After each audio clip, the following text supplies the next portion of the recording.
Hasn't changed a whole lot. Well, you know, there's still not a stoplight downtown, so the small community is pretty much the way it was then.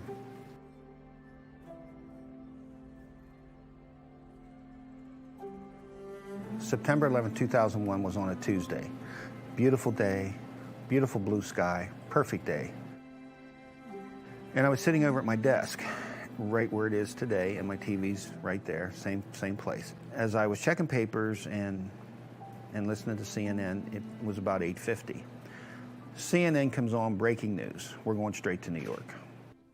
And I could see that I believe it was the North Tower that was hit first, and it just looked kind of strange. And I told the kids, I said, well, okay, that's enough. We're going to go on with the day. But I said, you don't have anything to worry about because we live here in Shanksville. We live out in the boonies. Nothing's going to happen out here. But it only went like 20, 25 minutes, and then kaboom. This end of the building shook, so I went out to the outside doors. It's a great big black puff of smoke, and it looked like it was right below our playground. We didn't make the connection that we were tied into New York, of course. A lot of the kids that I have now, of course, they haven't been born. They're only 10, 11 years old, so now they're only being born around 2010. And they don't really know. They don't know. And even though it's part of our district, the site, rarely, there'll be a couple that might have gone up there, most don't.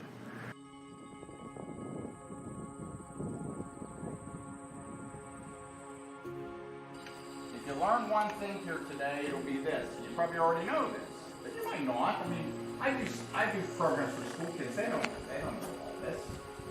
That the passengers and crew of Flight 93 got up out of their seats and were physically fighting with the terrorists.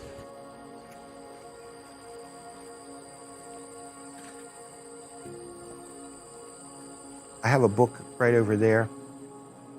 It was written by Lisa Beamer, who is Todd Beamer's wife. Let's roll. I read at the part where it starts where Todd is going to the airport, because at that time she had two little boys, and one of them was about like a year and a half old, and one was about 3.5. And it really personalized it, because here as a mother, she's got to go through the pains of trying to teach two little boys that daddy's not coming home. What I want them to understand is these were just everyday people, just like you and me. There was 33 passengers, there were 7 crew members, so there's 40 on board. And I said, I want you to go out and learn more about these people that were on the plane. And so I send them out in different groups, and then they research and find who the passengers are. The district doesn't require me to teach it to them. I just know I have to teach it to them. Why do I actually teach this? Why? And I told you they were heroes, but what I believe more than anything else is that hour and 13 minutes, you're talking 8:50 to 10:03. So that hour and 13 minutes changed the world forever. It changed the way you and I and everybody in the world lives.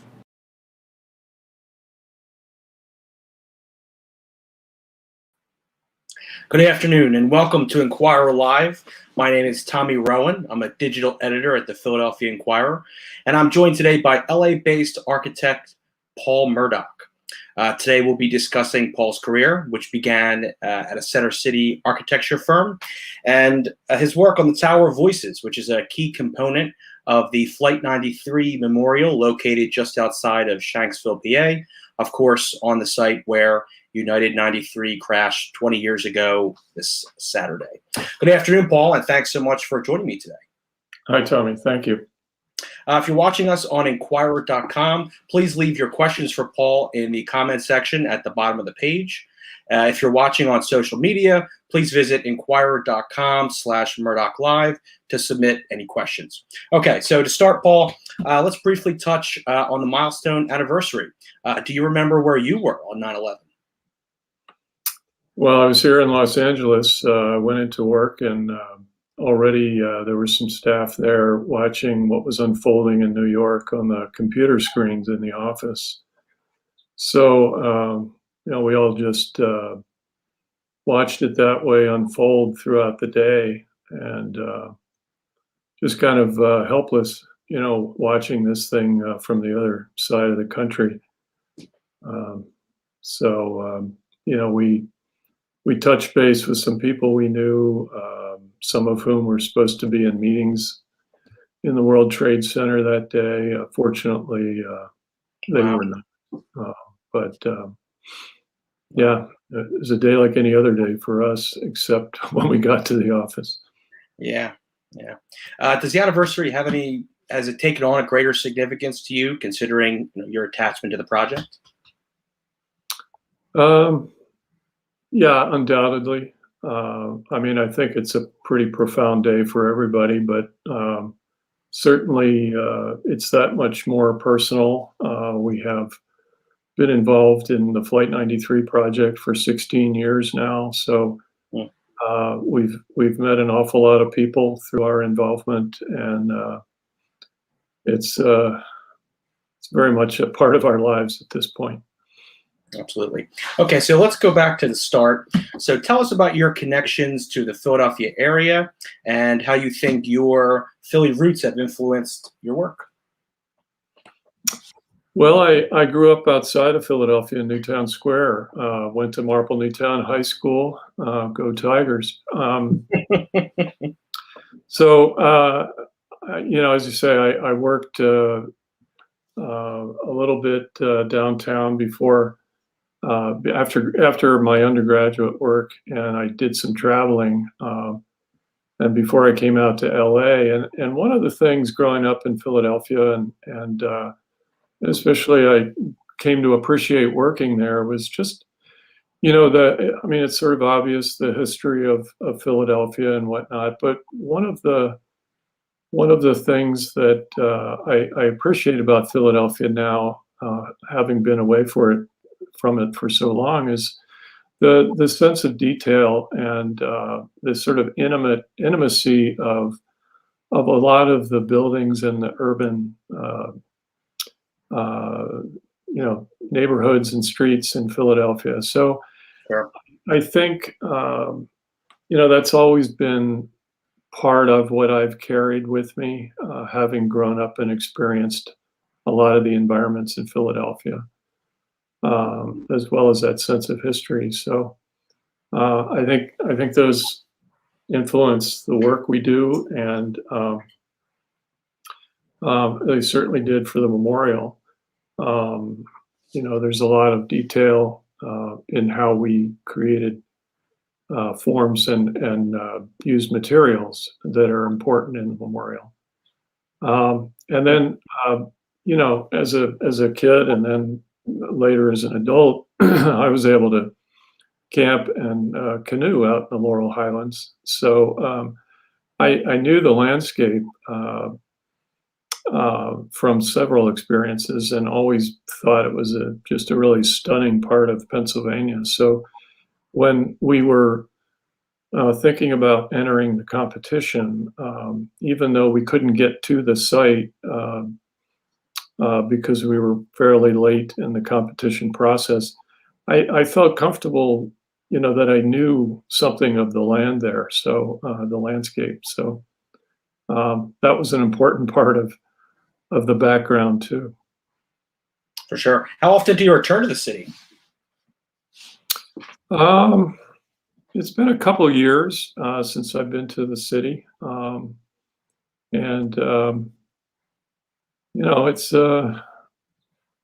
it's funny because it used to be I had lots of family and lots of friends, and there's less and less and less, but the city sure has changed. So it's always good to come back. What are your thoughts on Philadelphia's growth in recent years? It's been a building boom and a construction boom. And, as an architect, do you fear that the city is losing too many of its historic buildings that gave it so much character? Tommy, I can't say I know a lot of detail about how the development has occurred. I would say from Los Angeles that there's been a considerable effort here to try to preserve historic buildings and neighborhoods. And, LA is built of a lot of really small neighborhoods and communities. And so with all of the sprawl that's occurred here, there's really a reaction to try now to really intensify the character of those different neighborhoods and communities, so that it's not just one big anonymous sprawl. And I think the same is probably occurring around the country in a lot of cities that, we face similar problems, right? There's gentrification, there's, the need for good public transit, there's homelessness, and all these things can really challenge communities. I know here in downtown with the development of really, a whole renaissance of downtown Los Angeles, if you call it that. A lot of beautiful old buildings and great streets. But downtown was very stagnant for a long time. That's changed in the last 20 years, but with the amount of development that it's occurred, it's really eliminated a lot of the affordable housing. Right. So,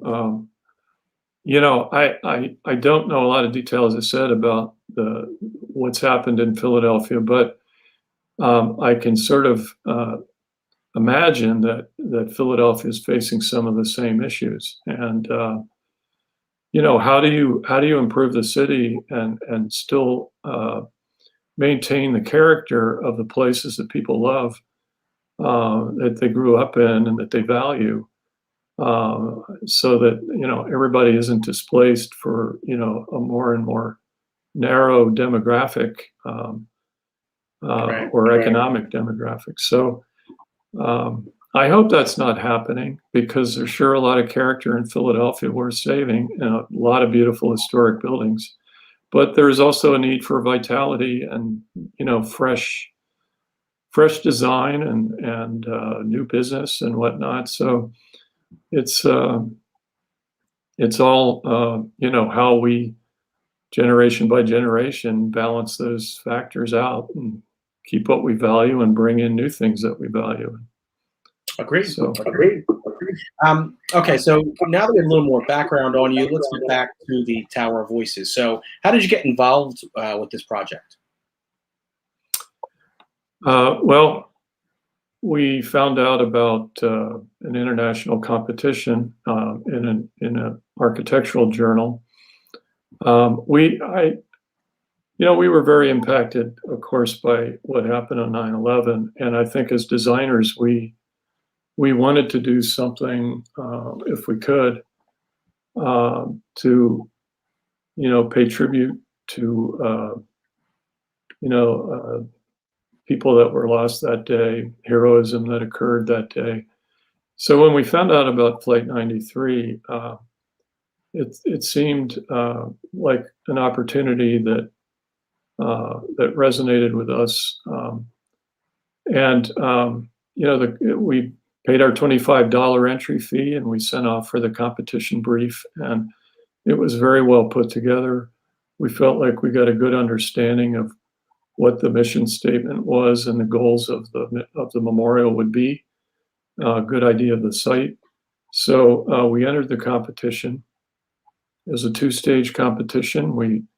There were 1,100 entries initially. That was narrowed down to 5. And then from the 5, we were ultimately selected. And one of the first things, the stage 1 required 1 board of drawings with the design. And one of the features, we laid out all of the primary features that we ended up carrying forward in the design. And one of those features was the Tower of Voices. We were very moved by the fact that the last memory of a lot of the people on the plane were through their voices, through phone calls. And so we wanted to do something in the memorial with sound. We also very much throughout the memorial wanted to combine aspects of the site with aspects of what occurred on the plane. So the site is fairly exposed. It often has, a fair amount of wind. So this idea of this combining the wind from the site and the voices from the phone calls came together in this idea of the Tower of Voices, which is meant to be a living memory in sound. Let's play a brief video of the tower in action.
Beautiful. But did you consult with any of the families of the victims? Let me just say one thing about how you phrased that question. Throughout the process, and really in our attitude about the memorial, we don't really call those 40 people victims. Because of the actions that they took and the stand that they made, we do talk about them as heroes. They weren't just victims. So it's important to to know that, because so much of the memorial is really about those 40 people acting collectively and acting heroically. So when we when we designed the tower, it was meant as this heroic piece. It's a 93-foot tall musical instrument. And when we interacted with the families throughout the process, it was definitely one of the memorial features in the park that was near and dear to their hearts. So they were very involved in, the iterations that it took to finally realize the tower. And the families were involved through the competition as well. They were on both juries and were instrumental in selecting the design. So their involvement that way, and their involvement in supporting us and the project overall over these last 20 years has been absolutely, critical. What was their reaction to seeing the final product? Well, I don't want to speak for them per se, but I think there's been a lot of moving experiences for the families to see it realized, and to be able to hear it. As you could hear from the video, it's that there wasn't a lot of wind that day, and that's often the case there at the site. It can get very stormy, of course. You'll have a lot more sound, but typically it's meant to be a more intimate sound, like you heard, and really to be a very sort of quiet and reflective experience at the plaza there at the Tao. So, I think there's been various experiences like that the family members have had there.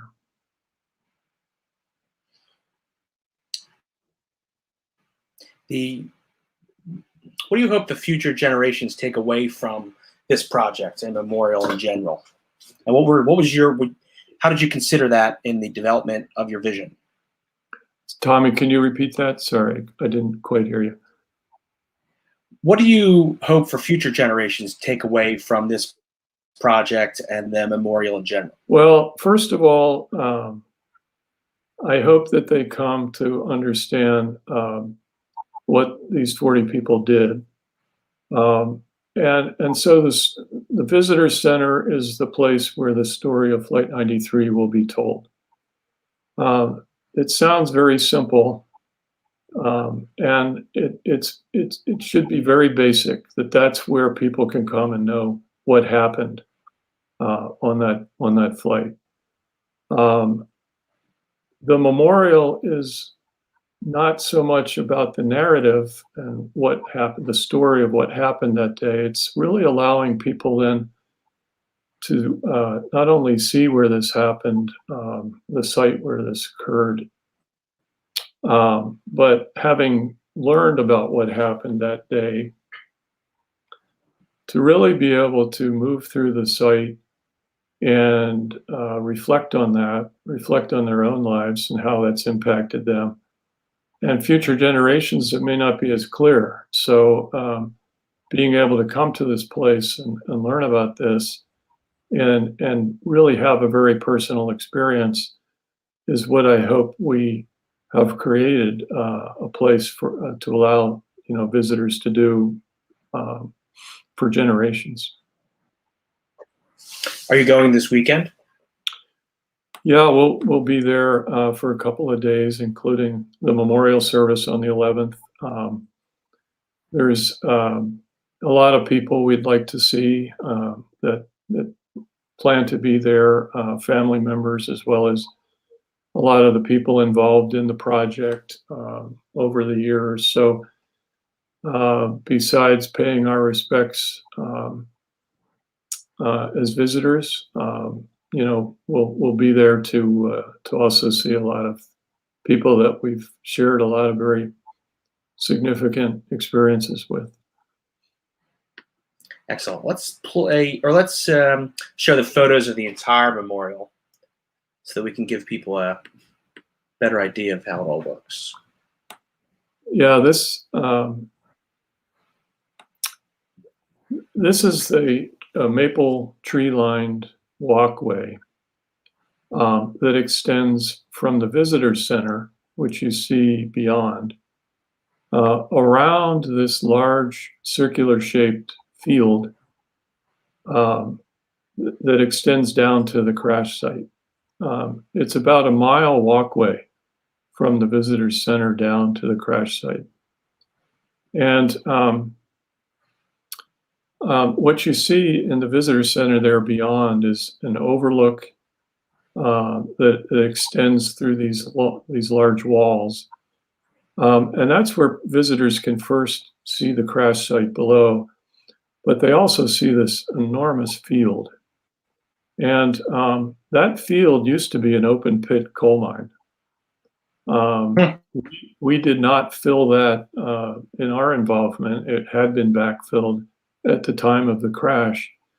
But it's this roughly circular shaped, bowl shaped landform that we really used as the whole area that focuses on the crash site. And this walkway, this curving walkway, is really like an embracing feature around this big field. The preamble to the mission statement that was written on a quilt that was sent by a woman to Shanksville had somebody, actually a captain in the LA Fire Department had written with a marker on the quilt, "A common field one day, a field of honor forever."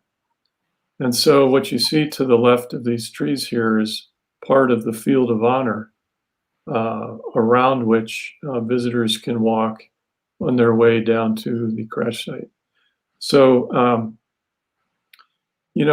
how one experiences this memorial is really in key moments. It's a national park. It's a very large area. It's 2,200 acres. Right. And to give people an idea, that's about 2.5 times the size of Central Park in New York.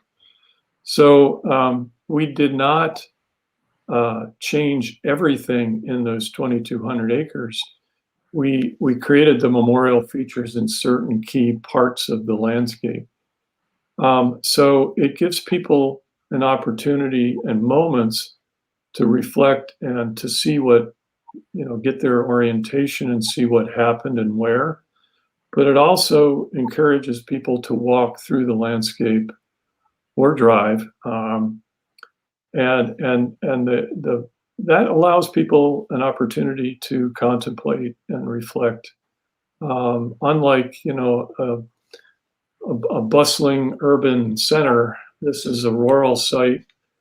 And so there's a lot of natural beauty that's being restored. And being able to be in that kind of environment offers an opportunity as a memorial that's different in the heart of, an urban center. So that's how we hope people will experience it. It is an incredibly large space. Can we do the next photo, please? Now, this is after having walked through those trees around the field. This is at the lower end of the field, looking back up at the visitor center to the right. And what you see to the left in this long white element there is what we call the Wall of Names, which is comprised of 40 marble slabs, each with a name from one of the passengers and crew members. You see the overlook that comes through the walls up at the visitor center is aligned with that wall down the hill. And that wall, both of those are aligned with the flight path, just seconds before it crashed to the left of this photograph. So when you're in the visitor center and you're up at the overlook, you're very much aligned with the trajectory of the plane. And then the Wall of Names is also picking up that alignment down at the bottom of the hill. So visitors are, oriented through the placement of these elements in the landscape. And then from this photograph to the left, there's a plaza that visitors can walk up to the Wall of Names. And when they're walking along that plaza, they're walking alongside the crash site, which is the final resting place of those 40 heroes. We very much wanted to allow the public to get as close to that as possible. And can we see the third? Now, this photograph shows the end of that overlook. Behind these concrete walls, this concrete wall is the visitor center. You can see to the right there of the wall, there's a view window. There's an awful lot of the time of the year when it's very cold and windy to get out to that overlook. So there's also an opportunity to be able to view the field and the crash site from inside the visitor center. But this is a very poignant moment in the memorial where the flight path walkway leads visitors through these walls. You come through those walls and there's this enormous expanse of the field. You come to the end of the overlook and you're able to look down at the crash site aligned with the trajectory of the plane. And on that glass end of the overlook there is that preamble that I told you about. A Right. common field one day, a field of honor forever. So from here, we didn't want visitors to just keep walking down the hill. Right. It's meant to be an overlook to give people an orientation and allow them to see the crash site. It's what most people want to see first when they arrive. But from here, then they can go back into the visitor center on the other side of this wall. And from there are two different directions to be able to walk down to the crash site and around the field. Let's see. Yeah. Sorry. This is the wall of names at the end of that memorial plaza that were along the crash site, and this shows you the marble slabs, each with the passenger or crew member's name. Aligned, freestanding slabs, and the ceremonial gate that you see beyond at the end of the wall there allows visitors to look into the crash site. To see, there's a boulder, there's a 17-ton sandstone boulder from the site that we placed in the crash site to mark the point of impact. That gate is only opened on 9/11 for family members and whomever the family members want to accompany them into the crash site. It's a very fragile environment and obviously a very sensitive place. So it's not open to the public, but the public is able to be right up at the edge of it and look into the crash site. And this is really the culminating moment of all those 2,200 acres in the park, is really to be able to come down here and pay respects to these 40 people at these slabs. It's it's a beautiful reminder to a terrible day. In comparison of your vision for the project, how much did that match the final product? Well, there are still more things to do. I'm somewhat of a thorn in the side of the Park Service, I'm afraid. The architect who says it's never done. There are things that need to. It's a very harsh environment in Somerset County there. So there are things that are required for maintenance and upkeep, and there are also things that that weren't able to be done yet. All of the major features allow the visitors to see the main design. All the major features have been done. There's more work to be done on the soils, and because we're basically planting a lot of trees on the site. Many are reforestation trees to help shape the spaces and provide buffers to the wind, and also to help heal the land.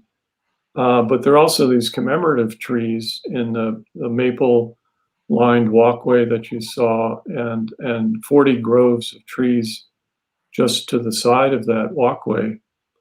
Those are all planted in mining spoils that were backfilled from the mining operation. So, there's ongoing work to improve the soil conditions and the planting conditions.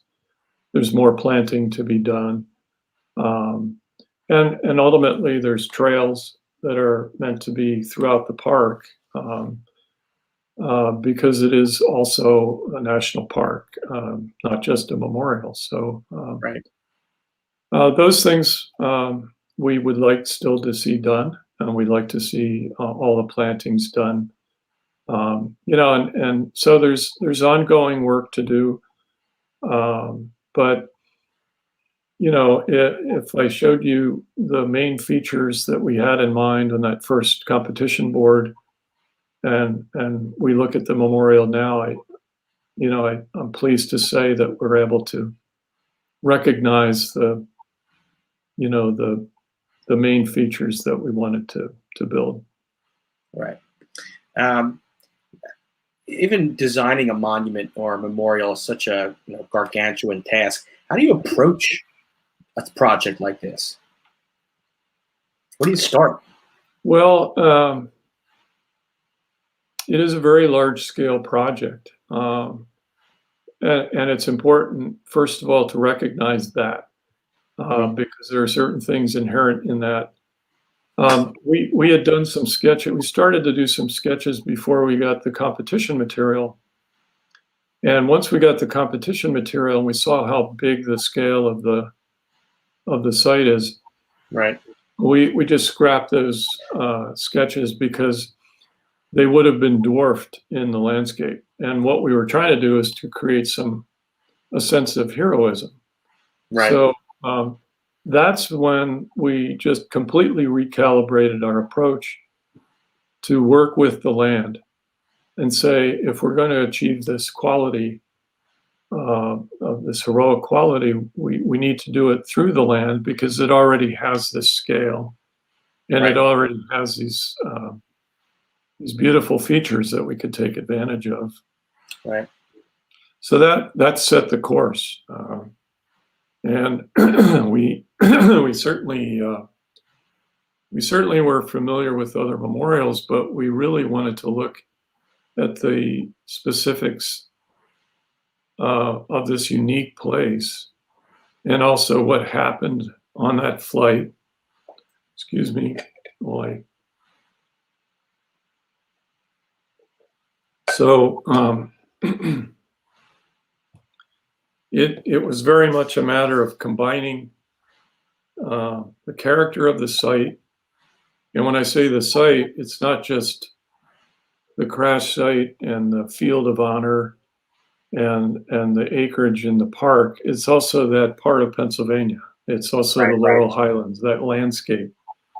And understanding that was going to be central to the expression of the memorial, but also recognizing, the unique aspects of what these 40 people did on this plane. And so bringing together the site and the event and the actions at that event are all what informed the design. And as long as we kept that in mind, those were our guiding principles. And so whatever the scale, we were able to navigate, just keeping that in mind. Things like the Hemlock Grove, we knew that the public couldn't go into the grove. We were able to go into the grove, and it's a very moving place. So the Hemlock Grove became an inspiration for the design as well. Not only would it be the backdrop to the crash site, but also the motif of all our materials and the design is inspired by the hemlock tree. And Hemlock Grove has a shallow root system, and all those roots are intertwined. So those trees have their strength through their interaction of their root systems as a community. And so that was an inspiring metaphor for what happened on the plane as well. Agreed. All right, so we're going to go questions from the audience. First question is, can individuals sponsor in this space in memory of a ordinary deceased loved one, not heroes necessarily? There was some discussion early on about a tree campaign.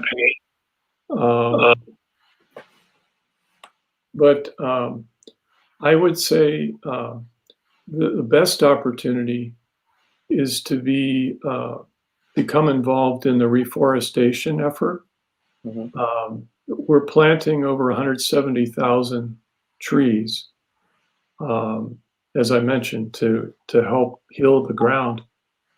And all of those trees have not been planted yet. They're being planted by volunteers, and the Park Service and the Friends of Flight 93, I think every year organize a tree planting weekend. So I would encourage anybody interested to support that or participate in that to reach out to either the National Park Service, the Flight 93 National Memorial, or the National Park Foundation, which is the organization who fundraises for the national parks, and they can dedicate any kind of donation to the park itself. Excellent. Another interesting question is, can you tell us a little bit about how spectators are intended to experience the memorial? Yes. As I mentioned, we hope that they're not so much spectators as they are participants. When you visit this memorial, it's an opportunity to not just read about what occurred on 9/11, read about that in the visitor center, or stand on the overlook, which is a powerful experience, but also be able to move through the landscape and participate in the landscape. It's a large-scale site.